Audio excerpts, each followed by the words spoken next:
జగన్మోహన్ రెడ్డి గారు పాదయాత్ర మొదలుపెట్టాక ఆయన 2000 ఇస్తాడేమో అనే ఉద్దేశంలో భాగంగా 2000 లాస్ట్ మూమెంట్లో పెంచినారు. తర్వాత జగన్మోహన్ రెడ్డి గారు 66,39,000 పెన్షన్లు 3,000 రూపాయలు చొప్పున పెన్షన్ ఇచ్చే కార్యక్రమం చేపట్టినటువంటి ఘనత జగన్మోహన్ రెడ్డి గారికి. జగన్మోహన్ రెడ్డి గారు రాష్ట్ర చరిత్ర కాదు దేశ చరిత్రలో ఏ ముఖ్యమంత్రి చేయని విధంగా ప్రజల దగ్గరికి వెళ్ళే కార్యక్రమాన్ని చేపట్టి పెన్షన్ ఒక్కటే కాదు వాలంటీర్ ఇచ్చేది, వాలంటీర్లు మొత్తం వ్యవస్థలో జరుగుతున్నటువంటి ప్రభుత్వం ఇస్తున్నటువంటి అన్ని కార్యక్రమాలు వాలంటీర్ తీసుకుపోయి ప్రజలకు ఇస్తున్నారు. ఆ వాలంటీర్ ప్రతి సమస్య వచ్చినా కూడా ఆ సమస్యను వాలంటీర్ దగ్గర ఉండి చూసుకుంటున్నారు. కరోనా వచ్చినప్పుడు వాళ్ళ ఇంటి దగ్గరికి వెళ్ళి వాళ్ళకు వ్యాక్సిన్ కానీ మాస్కులు కానీ లేదా ట్యాబ్లెట్స్ కానీ లేదా ఫుడ్ కానీ వాళ్ళకు బియ్యం ఇస్తున్నటువంటి బియ్యం కానీ అప్పుడు ఇచ్చినటువంటి నగదు కానీ అనేక సేవా కార్యక్రమాలు వాలంటీర్ వ్యవస్థ చేస్తే అప్పుడున్నటువంటి బీజేపీ ప్రధానమంత్రిగా నరేంద్ర మోడీ గారు ఆయన చెప్పడం జరిగింది, మేము పాలిస్తున్న రాష్ట్రాల్లో కూడా ఈ విధమైనటువంటి సేవ చేసినటువంటి ముఖ్యమంత్రులు జగన్మోహన్ రెడ్డి అనే వ్యక్తి బ్రహ్మాండంగా చేసినాడని చెప్పిన చరిత్ర. మోహన్ రెడ్డి గారు అవన్నీ మీ ఇప్పుడు మీరు ఏదో వ్యాసరచనకి వెళ్ళినప్పుడు రాసిన పాయింట్లన్నీ ఇక్కడ చెబుతున్నారు. వాలంటీర్ల గొప్పతనము వారి యొక్క విశిష్ట సేవల గురించి వాళ్ళు మనం మాట్లాడుకోవట్లా, వాళ్ళ వల్ల తలెత్తిన సమస్య గురించి మాట్లాడుకుంటున్నాం. ఇప్పుడు వాళ్ళని పక్కన పెట్టమని ఈసీ అంది, ప్రత్యామ్నాయ ఏర్పాట్లు చేసుకోవాలి కదా అధికారంలో ఉన్నప్పుడు ప్రభుత్వంలో ఉన్నప్పుడు. ఇప్పుడు మాట్లాడేది వాలంటీర్ గురించే కదా, వాలంటీర్ గురించే కదా, వాళ్ళ గతం గురించి మాట్లాడట్లా, వర్తమానంలోకి రండి, గతం గురించి కాదు. రాజశేఖర రెడ్డి శవం అవసరమా? ఉదయ్ కిరణ్ చంపింది ఎవరు? రేణు చేసిన నోటలు తీసింది ఎవరు? పిల్లలు విడిచిపెట్టేళ్ళు కూడా వచ్చి మాట్లాడితే ఎట్లవుతుంది? కుటుంబ సభ్యులను చంపి వాడు పాప సినిమాలో రాణిస్తానని చెప్పి వాడి మానసిక శోభకు గురి చేసి చంపింది ఎవరు? ఇవన్నీ అవసరమా? ఇప్పుడు ఏం మాట్లాడుతున్నావు? ఉదయ్ కిరణ్ ప్రస్తావన ఇప్పుడు ఎందుకండి? ఉదయ్ కిరణ్ ప్రస్తావన ఎందుకండి? కాదండి, ఉదయ్ కిరణ్ ప్రస్తావన ఎందుకు? మీ దగ్గర నిర్దిష్టమైన ఆధారాలు ఉన్నాయా? ఎందుకు అక్కర్లేని మాటలు ఎందుకు చెప్పండి? ఎవరు ఉదయ్ కిరణ్ మాట ఎందుకండి చెప్పండి? వాడిని కొడతామని చెప్పింది ఎవరు? వాడు రోడ్లు ఇచ్చింది ఎవరు? రెండో అమ్మాయిపై లవ్ చేసుకుని పెళ్లి చేసుకుంటామంటే ఢిల్లీలో రోడ్ల ముడి తిప్పింది ఎవరు? ఏం మాట్లాడుతున్నాండి మీరు కూడా? మాట్లాడతారు ఏం మాట్లాడేటప్పుడు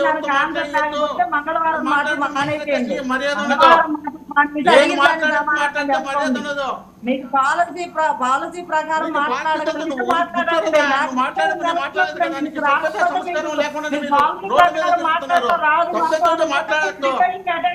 ఉండాలి. వాసుదేవన్ గారు నన్ను క్లోజ్ చేసుకోమంటారా? మీరు మాట్లాడండి. ఎందుకు ఇస్తున్నారమ్మా ఇప్పుడు? నేను మాట్లాడేప్పుడు సభ్యత తెల్లా, సభ్యత నేర్పలేదు వాళ్ళ నాయకుడు, సభ్యత సంస్కారం నేర్చుకోమన్నా వాళ్ళు మాట్లాడుకున్నారు. సంబంధం లేని విషయాలు మాట్లాడటం కాదు, వాలంటీర్ గురించి మాట్లాడండి. పెళ్లిళ్ళ గురించి పేరెంటాల గురించి కాదు మాట్లాడాల్సింది ఇక్కడ. మీరు ఇప్పుడు పేరెంటాలు మాట్లాడాలంటే జగన్మోహన్ రెడ్డి గారు చెప్పుకుంటున్నాను. పెళ్లిళ్ళు పేరెంటాలు ఆ చంటాలు మాట్లాడాలంటే మీకు 10 రెట్లు 10 పుస్తకాలు సరిపోవు. జగన్ రెడ్డి తాత ముత్తాతలు వాళ్ళ తాతల గురించి కూడా మాట్లాడాల్సి వస్తుంది. ఎందుకు అవన్నీ?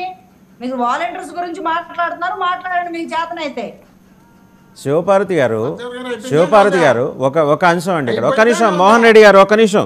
శివపార్వతి గారు ఒక నిమిషం. ఇప్పుడు వివేకానంద రెడ్డి హత్య, ఒక నిమిషం మోహన్ రెడ్డి గారు, నేను మాట్లాడుతున్నాను, ఆగండి ఒక్క నిమిషం. మోహన్ రెడ్డి గారు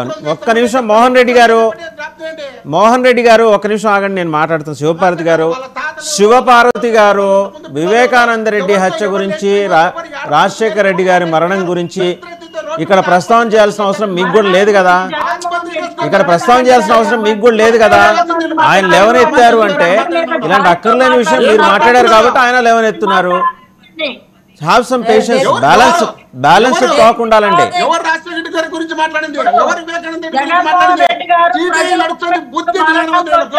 పెన్షన్లు ఇవ్వకపోతే చనిపోయారంటే ఆయన అతిజాలు చూపిస్తుంటే ఇంట్లో వాళ్ళనే పొట్టను పెట్టుకున్న ఆయన మరణాల గురించి మాట్లాడుతున్నారని మాట్లాడాల్సి వస్తుంది ఇక్కడ. మీకు వేరే ఎజెండాలు లేవండి. 4.5 ఏళ్ల పాటు వివేకానంద రెడ్డి గారి హత్య తప్పితే వేరే ఎజెండా లేదా మీకు?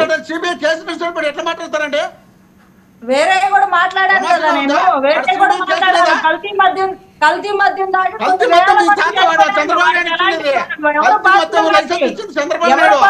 ఆ మద్యం దాటి ఎంతమంది ముఖ్యమంత్రిగా ఉన్న చంద్రబాబు నాయుడు ఇచ్చారు కల్తీ మద్యం లైసెన్స్.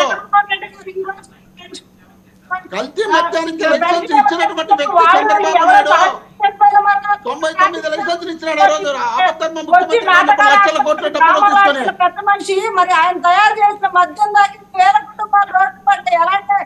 ఇచ్చినటువంటి మద్యం అది మీ నాయకుడు చంద్రబాబు నాయుడు ఇచ్చిన మద్యం అది మీ నాయకుడు చంద్రబాబు నాయుడు ఇచ్చిన లైసెన్స్ అది మీ నాయకుడు చంద్రబాబు నాయుడు సంతకాలు అవి మీ నాయకుడు చంద్రబాబు నాయుడు డబ్బులు తీసుకొని చేసినటువంటి సంతకం అది ప్రజల గురించి మీ నాయకుడు చంద్రబాబు నాయుడు మీ నాయకుడు చంద్రబాబు నాయుడు చేసినటువంటి కార్యక్రమం అది. ప్రజల ఆరోగ్యాల మీద వాస్తవన్ గారు ఎందుకు నన్ను పక్కన పెట్టి అక్కడ పెట్టారు? వాస్తవన్ గారు వాస్తవన్ గారు చూపుతారా కట్ చేయమంటారా? శివపార్వతి గారు బియాండ్ ద టాపిక్ వెళ్ళి మాట్లాడకండి. అది ఆయన మాట్లాడినా మీరు మాట్లాడినా అందరికీ వర్తిస్తుంది. మీరు ఇన్స్టిగేట్ చేస్తే అక్కర్లేని విషయాలు వస్తాయి బయటికి. శివపార్వతి గారు అనవసరమైన విషయాలు, ఈ సబ్జెక్టుకి సంబంధం లేని విషయాలు మీరు మాట్లాడమాకండి. ఈ సబ్జెక్టుకి సంబంధం లేని విషయాలు మీరు మాట్లాడమాకండి దయచేసి. ఆయన మాట్లాడినివ్వండి. శివపార్వతి గారు మీ టర్న్ వచ్చినప్పుడు మీరు మాట్లాడండి. ఇంకా సత్యనారాయణ గారు కూడా మాట్లాడాలి. శివపార్వతి గారు ఇంకా సత్యనారాయణ గారు కూడా మాట్లాడాలి. మీరు ఆగండి. ముందర మోహన్ రెడ్డి గారిని మాట్లాడివ్వండి. మోహన్ రెడ్డి గారు మీరు మాట్లాడండి. Please continue. మోహన్ రెడ్డి గారు ప్లీజ్ కంటిన్యూ. అదే నేను చెప్పేది ఏంటంటే బా ఏమి అందరూ ఆడున్నారు కదా, వాళ్ళు మాట్లాడేప్పుడు నేనేమన్నా మాట్లాడినా? వాళ్ళు ఇష్టం వచ్చినట్టు మాట్లాడితే నేను మాట్లాడినా? వాళ్ళు రాజశేఖర రెడ్డి గారి శవాన్ని వివేకానంద రెడ్డి గారి శవాన్ని మాట్లాడితే నేను మాట్లాడినా? మరి నేను మాట్లాడుకున్నాను అంత ఉలికి పడితే ఎట్లా? కనీసం ఇంకెత్తు జ్ఞానం లేకపోతే ఎట్లా? మీరన్నా చెప్పకపోతే ఎట్లాగా? జనం చూస్తారనేది కూడా తెల్లా. సిబిఐ కేసు నడుస్తుంది వివేకానంద రెడ్డి గారి